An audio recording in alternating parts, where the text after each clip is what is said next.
Some stories begin in the most ordinary places, where the scent of grease and the hum of fluorescent lights mask the brewing of something extraordinary.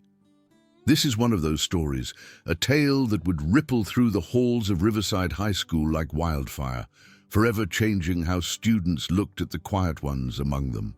The aroma of crispy onion rings, grilled beef patties and toasted sesame buns saturated the air inside Quick Bite, the local burger joint that had become an unofficial extension of Riverside High School.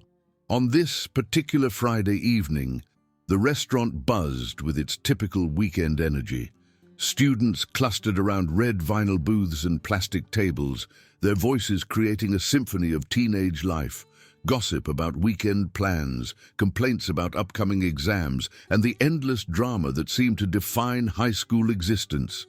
Neon signs advertising limited-time offers cast colorful shadows across the checkered floor, while the constant beeping of fryers and the whir of soda machines provided a steady backdrop to the social theater unfolding within these walls. For most of the teenagers packed into this space, Quick Bite represented freedom, a place where they could shed the constraints of classrooms and homework, if only for a few hours. But in a corner booth, partially hidden by a promotional standee advertising the restaurant's new bacon burger, sat a girl who seemed disconnected from all the revelry around her. Her name was Maya Rodriguez, and unlike the other students who filled the restaurant with their laughter and chatter, she appeared almost ghost-like in her solitude. Maya had arrived at Riverside High only 3 weeks earlier, following her family's relocation when her father accepted a promotion that required them to move across the state. The transition had been particularly difficult for Maya, who had always struggled with social situations. At her previous school, she had managed to find a small circle of friends who appreciated her thoughtful nature and dry sense of humor. Here, however, she felt like an outsider looking in through glass. Everything about Maya seemed designed to avoid attention. Her long, dark hair fell like a curtain around her face, often obscuring her expressive brown eyes. She favored simple clothes, today wearing a plain navy sweater and dark jeans that seemed intended to help her blend into the background. Her movements were careful and deliberate, as if she were constantly trying to minimize her presence in any room she entered. As she sat in the booth, slowly stirring her vanilla milkshake with a red-striped straw, Maya's mind wandered to the events of her first few weeks at Riverside High. The school was larger than her previous one, with sprawling hallways that seemed to stretch endlessly between classes. She had quickly learned to navigate the complex social hierarchy that governed teenage life, the athletes who commanded respect through their achievements on various fields and courts, the drama club members who spoke in animated gestures and theatrical voices, the academic achievers who carried themselves with quiet confidence, and dozens of other micro-communities that formed the intricate ecosystem of high school society.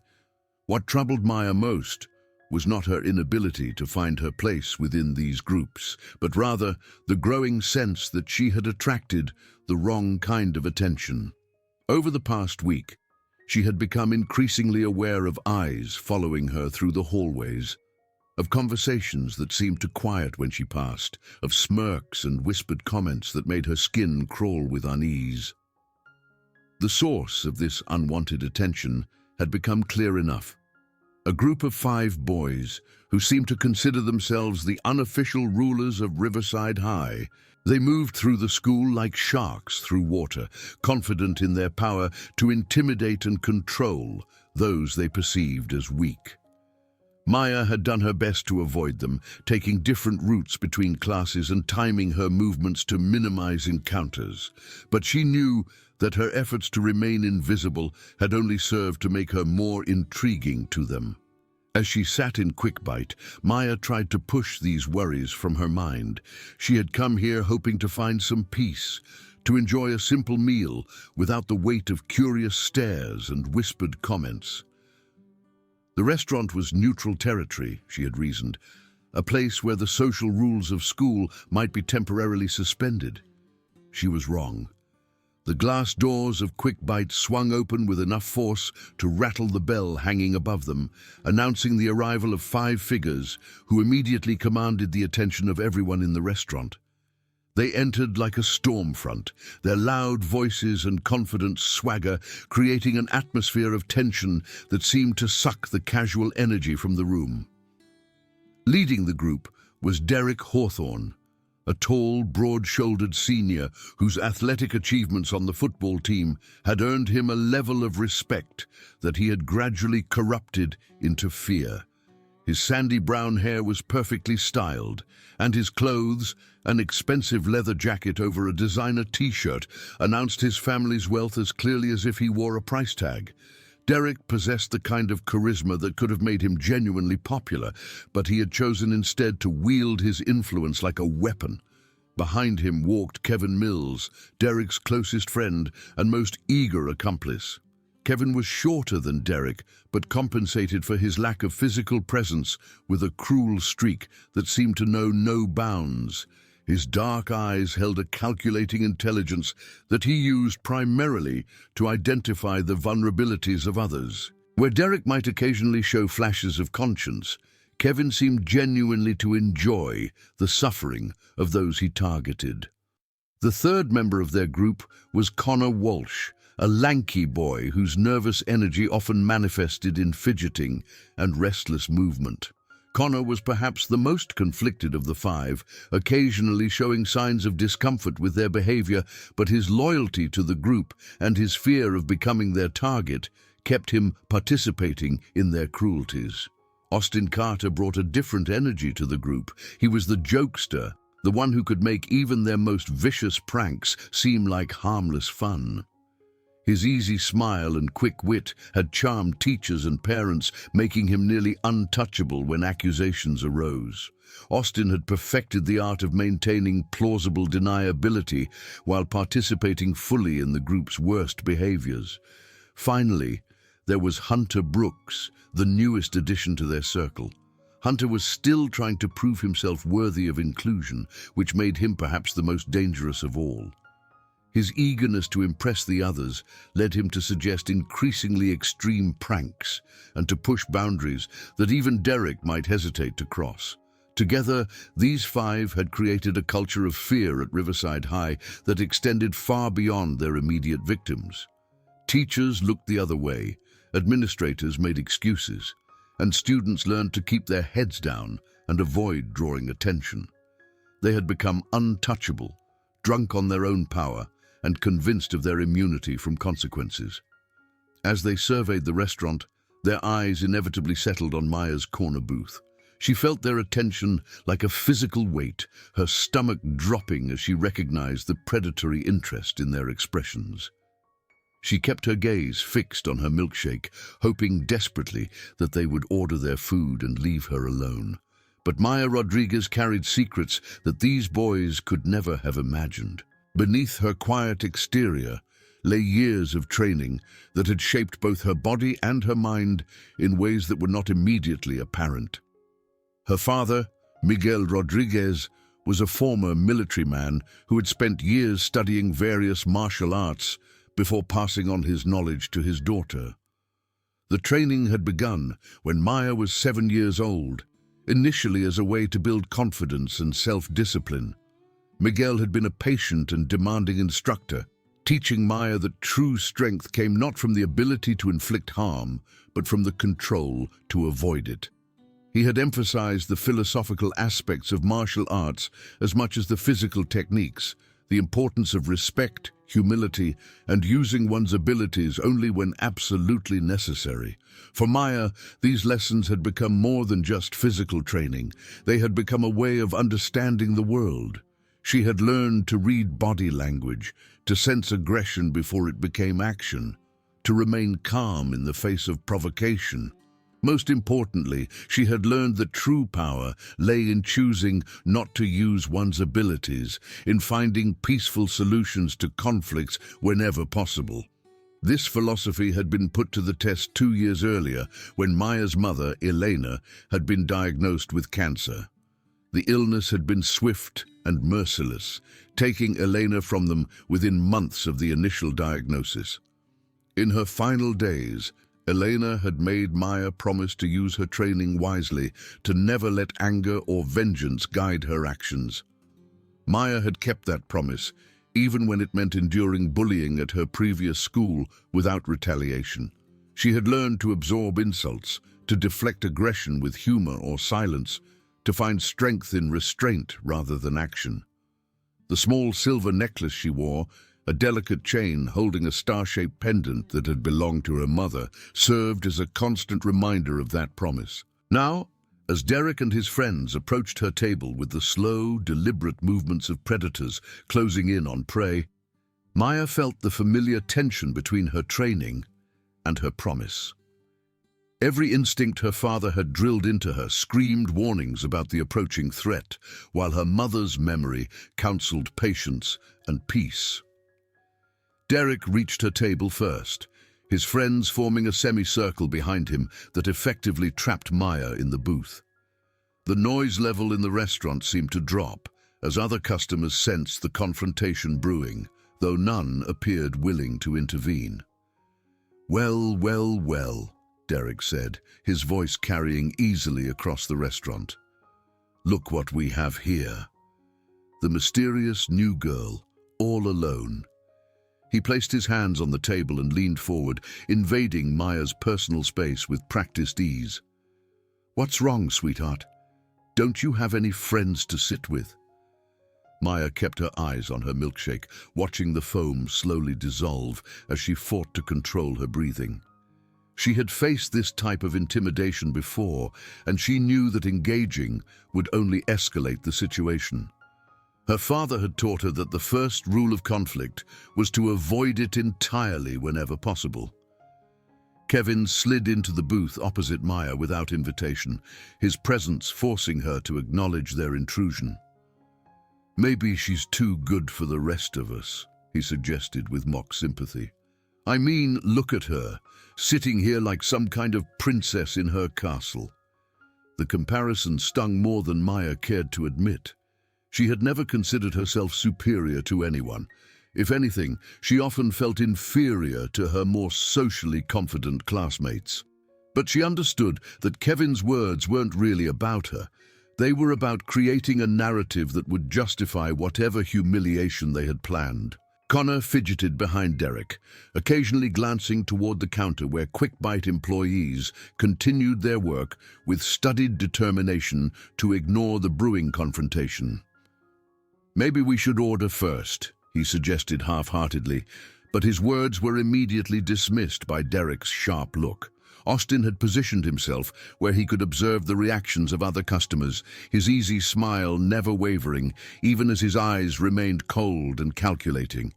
He understood his role in these situations, to maintain the group's image as harmless pranksters, rather than the systematic bullies they had become. Hunter, eager to prove himself, reached across the table and plucked a French fry from Maya's tray.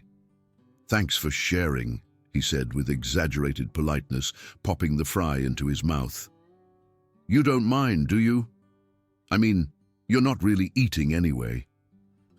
The casual theft was a classic escalation tactic, Maya realized, a minor violation designed to test her boundaries and gauge her likely response to greater provocations.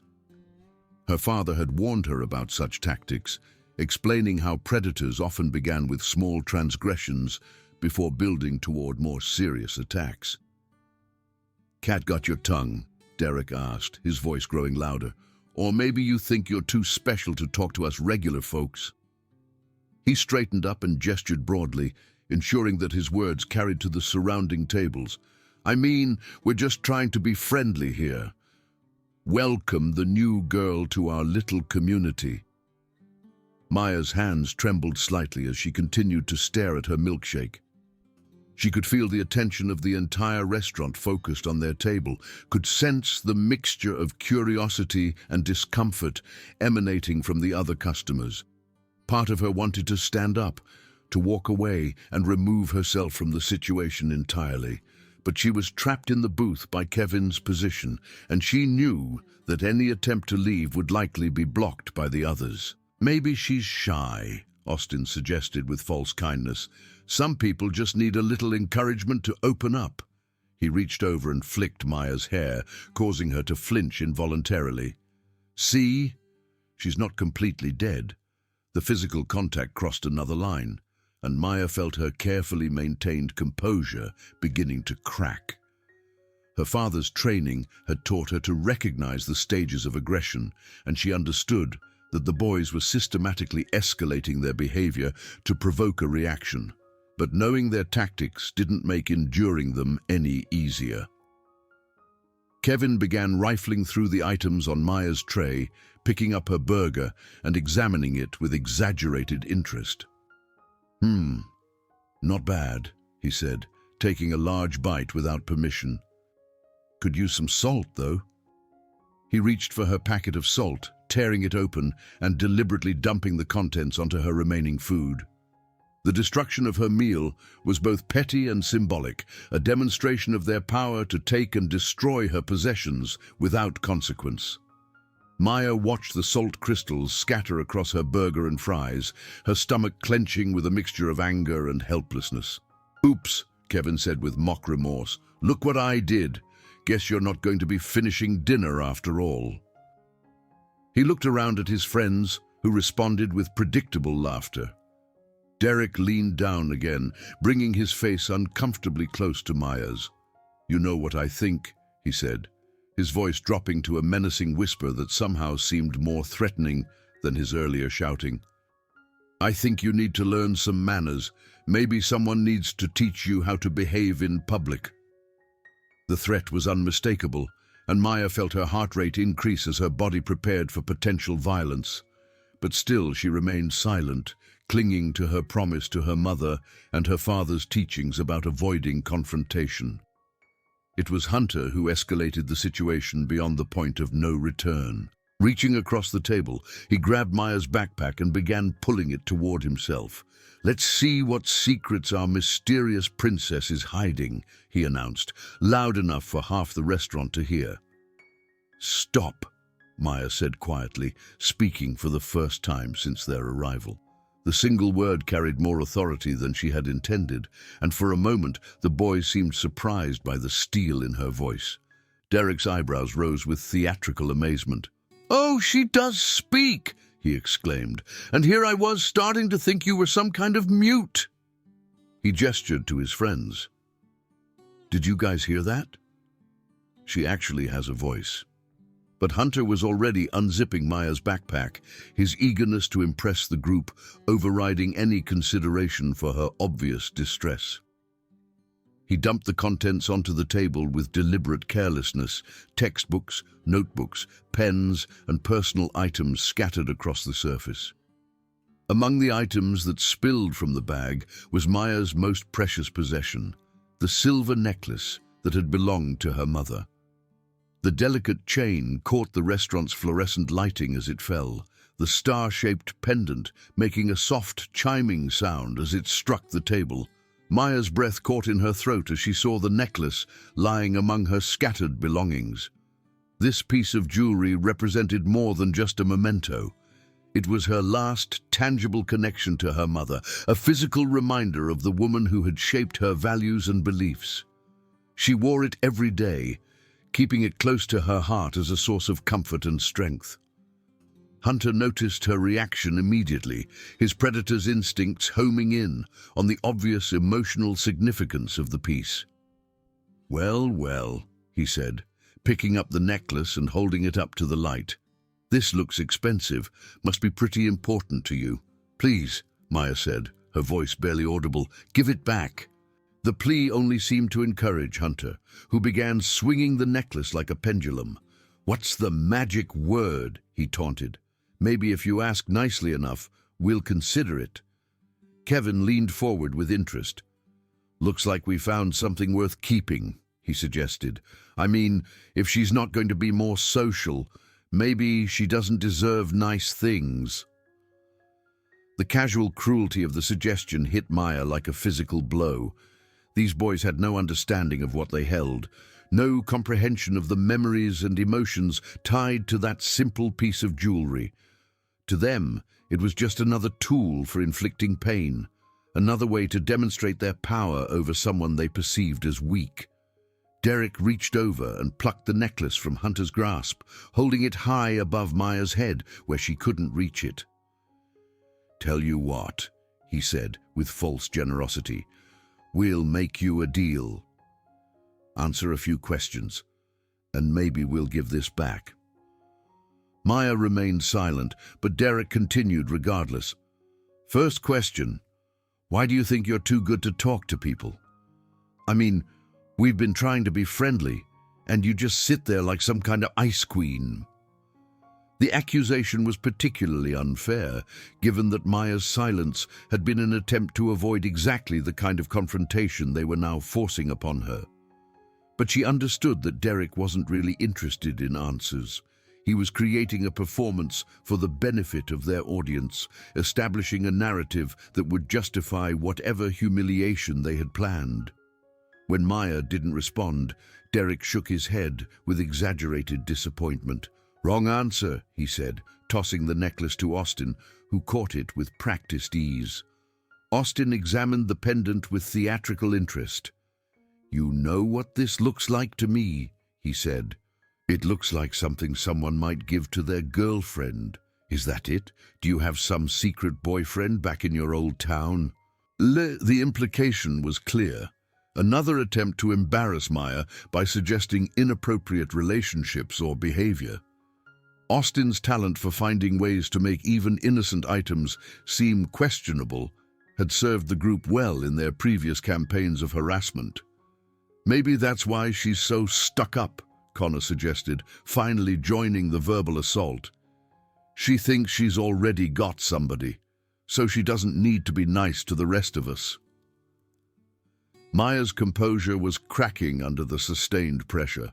Her hands had clenched into fists beneath the table, and she could feel her carefully controlled breathing becoming more rapid and shallow.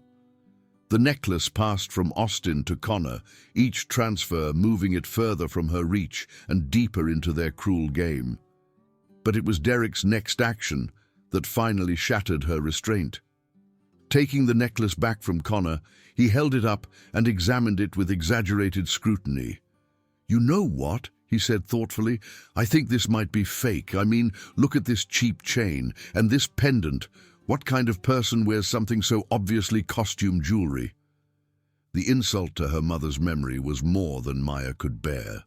Elena Rodriguez had saved for months to buy that necklace, working extra shifts at her job to afford what she considered a special gift for her daughter's 13th birthday.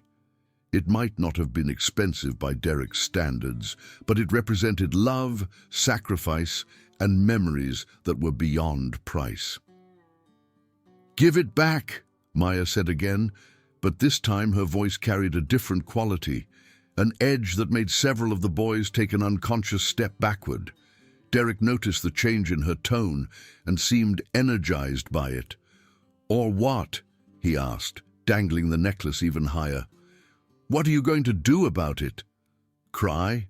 Run to the teacher? Oh, wait, we're not in school anymore, are we?" The realization that they were indeed beyond the reach of school authority seemed to embolden the group further. In the controlled environment of Riverside High, there were at least theoretical consequences for their behavior, even if those consequences were rarely enforced. Here in Quickbite, they were essentially free to act without oversight.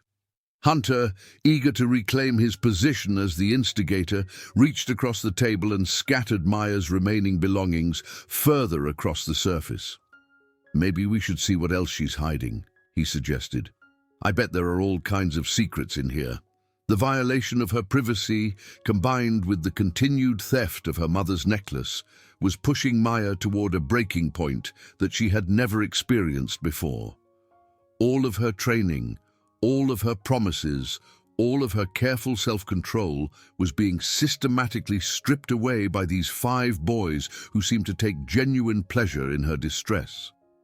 When Derek began to pocket the necklace, As if he intended to keep it permanently, Maya felt something fundamental shift inside her. The careful balance between her father's training and her mother's pacifist values suddenly tipped decisively toward action. "I said give it back," she repeated, and this time her voice carried an unmistakable tone of command that silenced the laughter around the table. Derek paused in the act of putting the necklace in his jacket pocket, something in Maya's tone finally penetrating his arrogant confidence.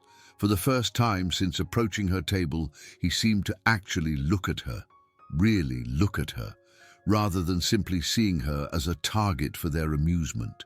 What he saw in her eyes should have warned him to back away, to return her property and find another victim for their entertainment. Maya's dark eyes, which had been carefully downcast throughout their harassment, now met his gaze directly. There was no fear in those eyes, no pleading or desperation. Instead, there was a coldness that spoke of calculations being made, of options being weighed, of decisions being reached. But Derek's arrogance and the audience of his friends prevented him from recognizing the warning signs. Instead of backing down, he pulled the necklace completely from his pocket and held it up like a trophy. "Maybe I'll keep this as a reminder," he said with a cruel smile. "Something to remember our new friend by." The threat to permanently steal her mother's necklace was the final straw. Years of training, months of restraint, and weeks of careful avoidance suddenly became irrelevant in the face of this ultimate violation. Maya felt the last of her self-imposed limitations fall away, replaced by a clarity of purpose that was both terrifying and liberating. She rose from the booth with a fluid motion that seemed to surprise everyone at the table. For the first time, they could see her full height and the athletic grace with which she moved. There was something predatory in her posture now, something that spoke of coiled power held in careful check. "Give it back," she said, each word precisely articulated and carrying the full weight of her resolve. Derek, perhaps finally sensing that the situation was not developing as he had expected, took a half-step backward, but his pride and the expectations of his friends prevented him from backing down completely. "Make me," he said, though the bravado in his voice seemed somewhat forced. What happened next would be replayed in the memories of everyone present for years to come.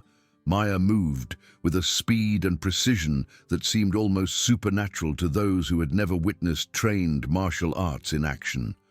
Her hand shot forward, not in a wild grab or desperate lunge, but in a perfectly controlled motion that bypassed Derek's defenses entirely. She caught his wrist, the one holding the necklace, with a grip that was firm but not crushing.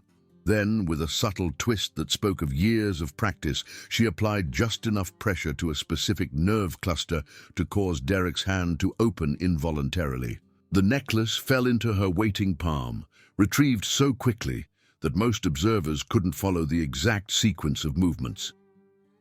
Derek stared at his empty hand in shock, unable to comprehend how the necklace had been taken from him so effortlessly. The technique Maya had used was designed to be non-damaging but completely effective, a way to disarm an opponent without causing injury. But Derek's shock quickly turned to rage.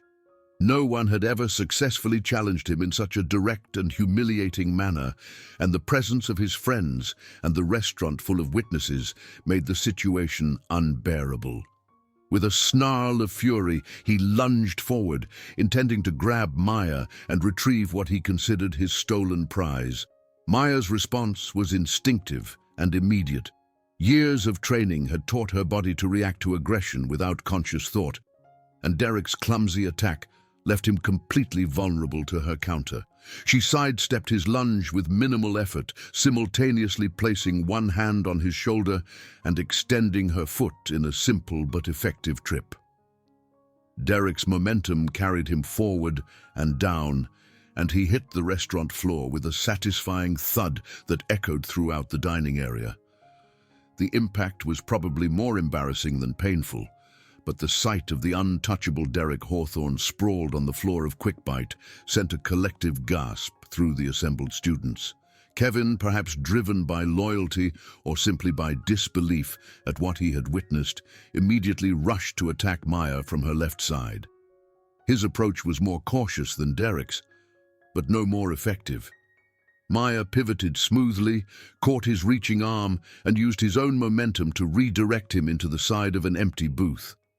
The crash of his impact with the vinyl seating and metal frame drew startled exclamations from nearby customers. The speed and efficiency with which Maya had handled two attackers simultaneously was beginning to register with the remaining three boys. Connor took an uncertain step backward, his earlier fidgeting now replaced by genuine nervousness. Austin's confident smile had disappeared entirely, replaced by a calculating look as he reassessed the situation. Only Hunter, driven by his desperate need to prove himself worthy of the group's acceptance, seemed determined to continue the assault. He charged forward with more aggression than skill, throwing a wild haymaker that would have been devastating if it had connected. Maya ducked under the punch with fluid grace, her years of sparring practice making Hunter's telegraphed attack easy to avoid. As his fist passed harmlessly over her head, she rose slightly and delivered a controlled palm strike to his solar plexus, not hard enough to cause serious injury, but sufficient to drive the air from his lungs and send him stumbling backward. Hunter collided with a promotional display, sending plastic cups and napkin dispensers scattering across the floor as he gasped for breath. The sound of the collision and falling items drew the attention of the Quickbite staff, who had been trying to ignore the confrontation but could no longer pretend nothing was happening. Connor and Austin exchanged uncertain glances, clearly reconsidering their willingness to continue the assault. Derek was pulling himself up from the floor, his face flushed with embarrassment and rage. Kevin remained slumped against the booth where Maya had redirected him, shaking his head as if trying to clear his vision. The restaurant had fallen completely silent, except for the background hum of kitchen equipment and the sound of Hunter's labored breathing. Every customer, every employee, every person present was staring at the corner where a quiet girl had just dismantled 5 of the most feared bullies in their school with an efficiency that bordered on the artistic. Maya stood in the center of the chaos, her mother's necklace clutched safely in her hand, her breathing elevated but controlled. She looked around at the scattered boys with an expression that mixed regret with determination. This was not how she had wanted the evening to end, but she felt no real remorse for defending herself and her mother's memory. Derek struggled to his feet, his expensive clothes now wrinkled and stained from his impact with the restaurant floor. The humiliation of being bested by someone he had considered easy prey was written clearly across his features. "You're going to pay for this," he growled, his voice carrying a promise of future retaliation. But as he spoke, Derek became aware of the dozens of eyes watching him, of the cell phones that had undoubtedly captured at least parts of the confrontation, of the complete reversal of power dynamics that had just occurred. The 5 boys who had entered Quickbite as conquering heroes were now revealed as ineffective bullies who had been thoroughly outmatched by their intended victim. Maya carefully fastened her mother's necklace around her neck, the familiar weight of the pendant settling against her chest like a reassuring presence. She began gathering her scattered belongings, her movements calm and deliberate, despite the adrenaline still coursing through her system. "You started this," she said quietly, her voice carrying clearly in the silent restaurant. "I just finished it." The simple statement carried more authority than any threat or boast could have managed. It was a declaration of fact rather than bravado, delivered with the confidence of someone who had proven their point beyond any possible doubt. As Maya collected the last of her items and prepared to leave, she could see the other students in the restaurant looking at her with a mixture of amazement and newfound respect. The quiet new girl who had been dismissed as an easy target had just rewritten the social hierarchy of Riverside High in the span of a few minutes. The 5 boys who had ruled through intimidation and fear were now left to contemplate a world where their victims might fight back, where their carefully constructed reputation for invincibility had been shattered by someone they had underestimated completely. Maya walked toward the exit with measured steps, leaving behind a restaurant full of witnesses who would carry the story of this night throughout their school and beyond. By Monday morning, everyone at Riverside High would know what had happened at Quickbite, and the balance of power would never be the same again. But this was only the beginning of Maya Rodriguez's story at Riverside High. The consequences of this night would ripple outward in ways that none of the participants could have anticipated, setting in motion events that would challenge everything the school thought it knew about strength, justice, and the true nature of courage.